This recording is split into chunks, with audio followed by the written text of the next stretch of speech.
BJP అజరుద్దీన్ను మంత్రివర్గంలోకి తీసుకోవద్దనే ఆలోచన వెనుక ఉన్న రాజకీయం మీరందరూ అర్థం చేసుకోవాలి. అజరుద్దీన్ని తీసుకుంటే ఏ వర్గం ఓట్లు కాంగ్రెస్కు పడతాయని బీజేపీ ఊహిస్తున్నది? ముస్లిం ఓట్లు. ముస్లిం ఓట్లు అయితే దేశం మొత్తాన కాదు, ఎక్కడ బీజేపీ పోటీ చేసినా కూడా అక్కడ ముస్లిం ఓట్లు బీజేపీకి పడవు. అంటే ఏంది? కాంగ్రెస్కు పడకుండా ఉండాలి, బీఆర్ఎస్కు అనుకూలంగా ఉండాలి. అంటే అజరుద్దీన్ను వ్యతిరేకించాలి. అంటే ఏంది? సింపుల్గా మాకు పడని ఓట్లు కాంగ్రెస్కు పడొద్దు, కాంగ్రెస్కు పడొద్దు అంటే ఏంటి? బీఆర్ఎస్కు పడాలని ఉద్దేశం. దీంట్లో బీఆర్ఎస్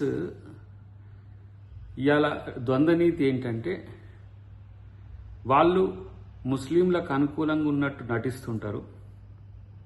ఇలా బీజేపీ నాయకులు కిషన్ రెడ్డి గారు, బండి సంజయ్ గారు, అమిత్ షా గారు ఎవరో చెప్తే ఇలా ఇటు కేసీఆర్, కేటీఆర్, హరీష్ రావు ఉంటాడు. ఈ అంశంలో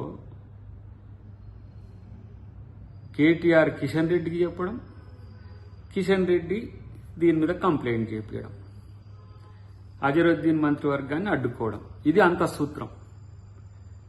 ఈ గేము కొన్ని ఏండ్ల నుంచి ఆడుతున్నప్పటికి కూడా మొన్న ఎన్నికల్లో ప్రజలు గమనించే కర్రు కాసి వార్త పెట్టిండ్రు.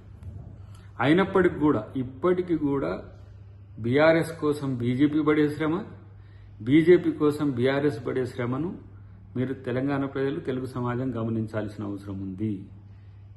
కాబట్టి ఎప్పటికీ ముస్లింలు మాకు ఎయ్యరు కాబట్టి అది బీఆర్ఎస్కు పడాలనే ఉద్దేశంతో కాంగ్రెస్కు వ్యతిరేకంగా బీజేపీ చేసే కుట్రను గమనించాల్సిందిగా నేను విజ్ఞప్తి చేస్తున్నాను.